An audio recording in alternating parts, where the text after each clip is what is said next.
ഡേയ് എടേയ് എടാ ജോർജ് എന്താ ഇവിടെ ഇങ്ങനെ എന്തൊക്കെയുണ്ട് വിശേഷങ്ങൾ? വിശേഷം നമ്മൾ ഇന്നലെ കണ്ടതല്ലേ എന്ന് പറഞ്ഞ വിശേഷമൊക്കെ ചോദിച്ചെന്ന് പറഞ്ഞ എന്തുവാണ്? ഒന്നുമില്ല. എനിക്കറിയായിരുന്നു ഇത് നിന്റെ കാണുവന്ന്. ഇത് നിന്റെ സ്വന്തം സഹചാരിയല്ലേ? ഇതെനിക്ക് വേണം, ഞാൻ തരില്ല. നീ പെട്ടെന്ന് സിഗരറ്റ് തുടങ്ങി. എന്തായിരുന്നാലും ശരി, ഞാൻ നിനക്കിത് തരില്ല തരില്ല തരില്ല.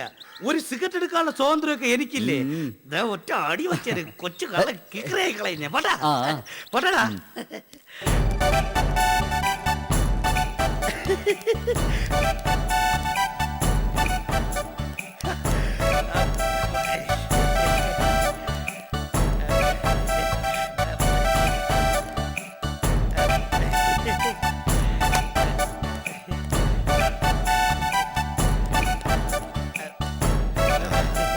അല്ല, ഇന്നെന്താ ഇറങ്ങാൻ താമസിച്ചേ? കുറച്ച് ജോലി ഉണ്ടായി. ജോലിയോ? ജോലി എവിടെ? കുട്ടിയുടെ വീട്ടിൽ. കുട്ടിയുടെ വീടാ? രമ്യയുടെ വീട്ടിൽ തൊഴുത്തൊക്കെ വൃത്തിയാക്കലുണ്ടായിരുന്നു. എനിക്കറിയാമായിരുന്നു നീ എങ്ങാനും അറിഞ്ഞിരുന്നെങ്കിൽ എന്നോട് മത്സരിക്കാൻ വരുമായിരുന്നു. അതുകൊണ്ടാ ചെവിക്ക് ചെവി അറിയാതെ ഞാൻ സംഗതി സെറ്റപ്പ് ചെയ്തു. ചെന്ന് നോക്ക്, കാലിത്തൊഴുത്ത് കണ്ണാടി പോലെ കിടപ്പുണ്ട്. സാവിത്രിച്ച് പറഞ്ഞു സന്തോഷായെന്ന്. എന്നാ ഞാനും പോയി ഒന്നുകൂടി വൃത്തിയാക്കും. എന്നെ തോപ്പിക്കാന്ന് നീയൊന്നും കരുതണ്ട, മനസ്സിലായ?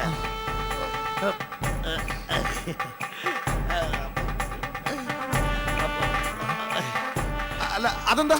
ഒന്നുമില്ലടേ. അല്ല പറയണേ, എന്താ അത്? അല്ല ഒന്നുമില്ല, വെറുതെ.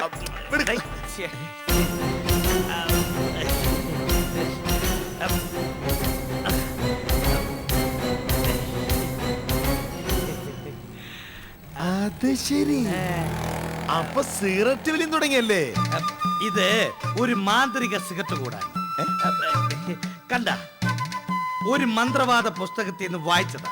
സിഗരറ്റ് കവറുകൾ 2 ദിവസം തുടർച്ചയായി പാന്റിന്റെയോ ഷർട്ടിന്റെയോ പോക്കറ്റിനകത്ത് വച്ചാൽ ഇഷ്ടപ്പെടുന്നതെല്ലാം നേടാന്ന്. എന്തോന്ന്? സിഗരറ്റിന് ആകർഷണ സിദ്ധി കൊണ്ടുപോലും. ഇത് നമ്മുടെ ശരീരവുമായി ഒട്ടിയിരിക്കുമ്പോൾ ഇതിൽ അൾട്രാ വയലറ്റ് രശ്മികൾ നമ്മൾ ഇഷ്ടപ്പെടുന്നവരെ കാന്തം പോലെ ആകർഷിക്കും. ഇത് വച്ച് ഞാനൊരു കളി കളിക്കും. എന്ന് ഞാനും വാങ്ങും. എന്തോന്ന്? 1 ഡസൻ സിഗരറ്റ് കൂടുതൽ ഞാനും വാങ്ങും. പത്മകുമാരെ, ഞാൻ പറഞ്ഞു ഞാൻ ഉപയോഗിച്ച ടെക്നിക്ക് ഉപയോഗിക്കരുത്, മനസ്സിലായ? ഇങ്ങനെയാണെങ്കിൽ ഞാൻ പറയൂലായിരുന്നല്ലോ. നീ വിശ്വാസവഞ്ചന കാണിക്കരുത് കേട്ടാ. ഞാൻ കഴുകി വൃത്തിയാക്കി തൊഴുത്ത് നീ വീണ്ടും വൃത്തിയാക്കെന്ന് പറഞ്ഞില്ലേ? അതെ. അപ്പൊ പിന്നെ നിന്റെ സൂത്രം എനിക്ക് കൊടുത്ത് പണിയാ? അല്ല പിന്നെ ഞാനൊന്ന് പോയി പണി നോക്ക്. 1 ഡസൻ സിഗരറ്റ് പാക്കറ്റ് ഞാൻ ഇപ്പൊ വാങ്ങും കേട്ടോ. നീ ഉദ്ദേശിച്ച കാര്യങ്ങളൊക്കെ നടക്കും. ഞാൻ രക്ഷപ്പെട്ടു.